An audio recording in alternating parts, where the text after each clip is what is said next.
Ginger tea for the pain. Hello lovely people, welcome back to my channel, and today it's all about skincare. So if you are new to my channel, you probably don't know that I don't only do hair care or anything and everything about natural hair, but I do also talk about skincare. But just a disclaimer, I'm not a professional. This is just my own experiences and how I take care of my hair holistically. So that being said, if you're new and you're watching this, if you have not subscribed, please hit the subscribe button and be a part of this family. And to all the new subbies, I see you and I do appreciate you. Thank you so much.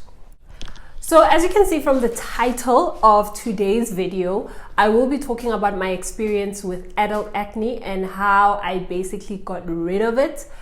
In 2017, yes, in 2017, I basically started getting pimples mostly on my forehead, and it was not cute.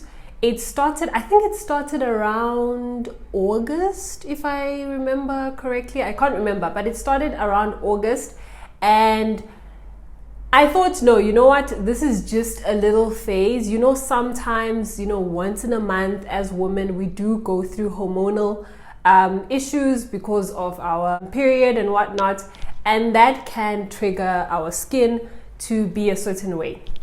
But with me, that was just continuous. It did not stop at all. So it continued till 2018, just a portion of 2018. And during this period, I tried a lot of concoctions, which I should not have done to begin with. I really did try a lot of different things. I watched a lot of YouTube videos to see what works. Until it came to a point where I was like, you know what, I'm tired. So I think it took about 6 months before I decided, you know what, let me just go to a dermatologist. So that is the first thing that I did. I went to a dermatologist. And the reason why I wanted to go to a dermatologist instead of just waiting it out and trying all these things was honestly because I just wanted to find out from a professional what exactly is the issue. And that is the first tip I would give anyone who has any skin issues. I mean, I do understand that not everyone has access to a dermatologist, or an esthetician for that matter.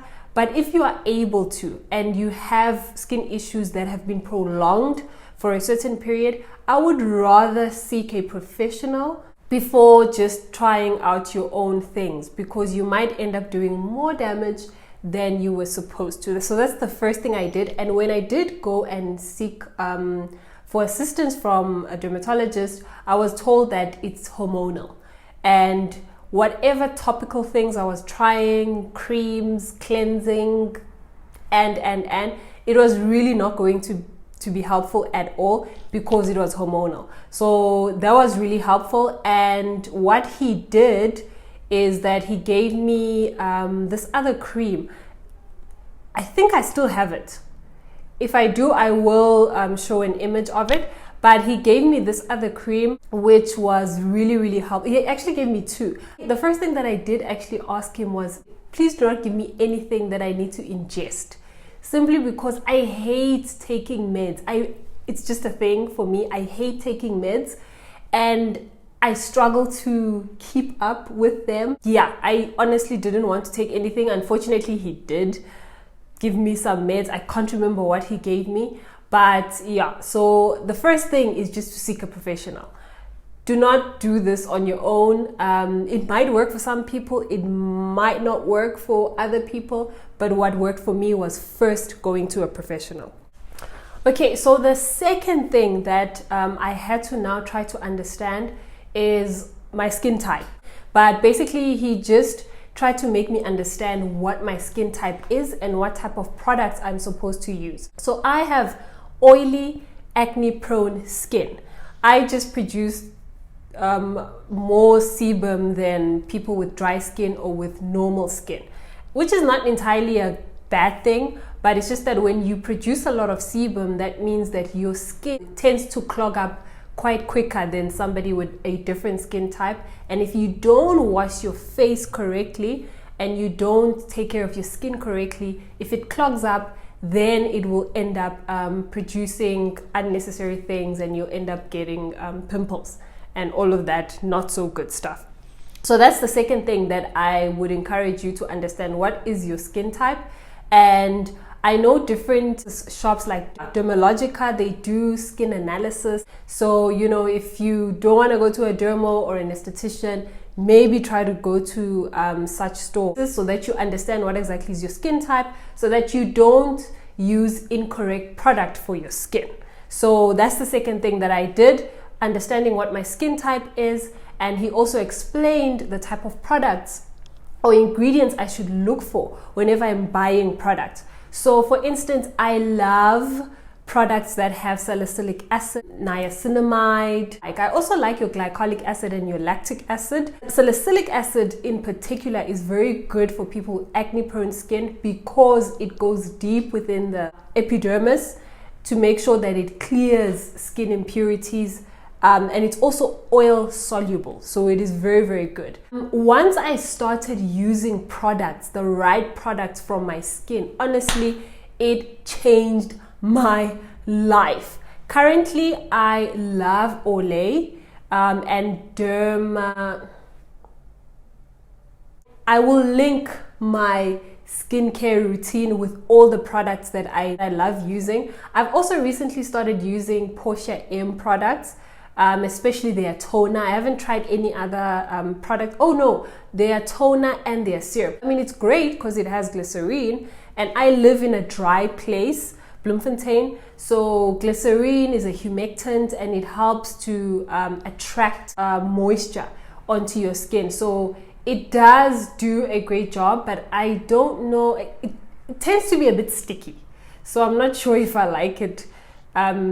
To the point where I'm just going to continue with it, but their toner is absolutely amazing. But Olay, Portia M, absolutely great. I forgot the other brand now, but I will link in the description or in the cards, and you'll just get a picture of the kind of brands that I've been using. So I love Olay products. They've really done a great job, and I started seeing results in terms of maintaining my skin and ensuring that my breakouts do not come back. I actually started seeing results within a month, and I have, you know they say if it ain't broke, don't fix it. So I have stuck with those products ever since. So the next point is very important, to understand the environments that you are in, because they do affect the way your skin reacts. Other than hormones, anything that is internal within you, the environment can also affect this. I noticed this when I was home during the December holidays. So I am from the coast, and the coast, or coastal areas, tend to be very humid. And the way in which I did my skin in Bloemfontein, which is dry inland, I couldn't replicate the same regimen in a coastal area. And I noticed this when I think the third day I was back home, my skin started developing these weird little, it wasn't pimples, but it looked like pimples. Yeah, it looked like a rash. Yes, it looked like a skin rash of some sort. And then I had to now start eliminating different products that I was using, except my cleanser and my moisturizer. And then I discovered that it was actually the serum which was causing that. And remember I said my serum, it has glycerine, which is the main ingredient, and glycerine is a humectant, so it draws a lot of moisture.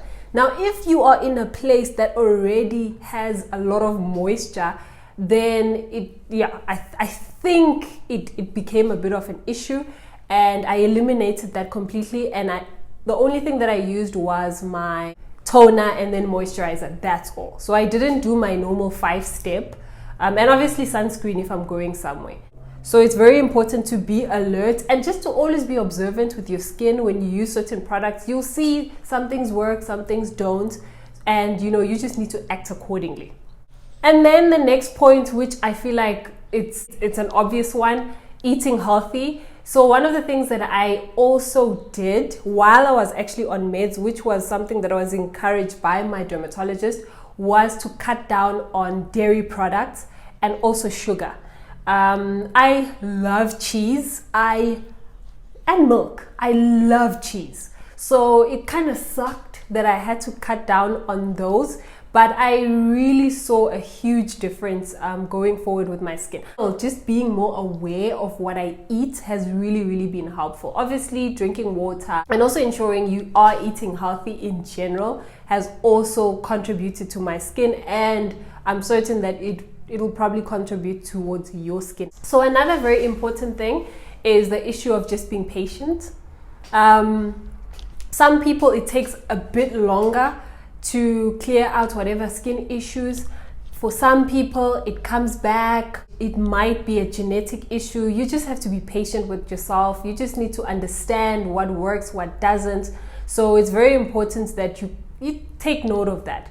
I mean, it's very difficult for some people when your skin is clear and then all of a sudden it's back again, because it does affect your self-esteem as well. One of the things that I did notice during my adult acne saga is that whenever I was communicating with people, I would always notice if they are looking at my forehead. So it's very important to just be patient as long as you are being intentional with sorting out whatever issue that you may have. Patience is key. And then second last point, stick to what works. That is what I've done, sticking to what works. So the products that have worked for me, I've stuck to that. I honestly am not planning to change them anytime soon. I can try a product here and there, but the way in which my routine is, that is what I stick to. And to be quite honest, I'm very wary to try new products simply because I don't want to see myself going back to that situation. I also don't like the idea of my skin purging because it has to get used to a new product. So stick to what works. Just stick to what works. And if you do want to change certain things, just be wary of the ingredients that are in that product. And then the last thing, which kind of ties into just products and being wary of the ingredients that I use, is just being wary of trendy techniques. For instance, before I went to a dermatologist, one of the trendy techniques that I was using, which I learned right here on YouTube, was the use of these brushes that you can use on your face. I know Sobe has one. I actually had bought one. I still have it. I just don't use it anymore. I should actually throw it away. But yeah, it's these electric brushes that you can use on your face. And one of the things that I found out is that those can potentially cause micro tears in the long run, and it can actually contribute towards damaging your skin in the long run. So I decided, you know what, I'm not going to use that. I'd rather use chemical exfoliants instead of physical exfoliants, because that's essentially a physical exfoliant. I also tried black soap. Yeah, that did not work so well for me. So I just completely stopped with that. I just think for some people these things can work. ACV is also another popular one as a toner, which is apple cider vinegar. I tried that as well, and that just exacerbated the problem even more. For me, what has worked is buying products that have good ingredients and, you know, that have proven to work, other than trying weird things that I'm not sure if they're going to work for my skin. So that is essentially how I've cleared my skin. I will be doing more skin content. There are some things I do want to try out, but everything that I want to try out, I want to just introduce it little by little, so that it doesn't overwhelm my skin. But right now, I absolutely love how my skin has been. I haven't had a breakout, a hectic breakout that is, for over a year now. And what I've done is just sticking to what works and being consistent with that. So I hope this was very useful. If you have suffered from adult acne, maybe you can share your journey. What are the things that you did? What didn't work for you? And you know, let's just start a random conversation in the comment section. But thank you so much for watching. I hope this was useful, and you will definitely see me on the next video.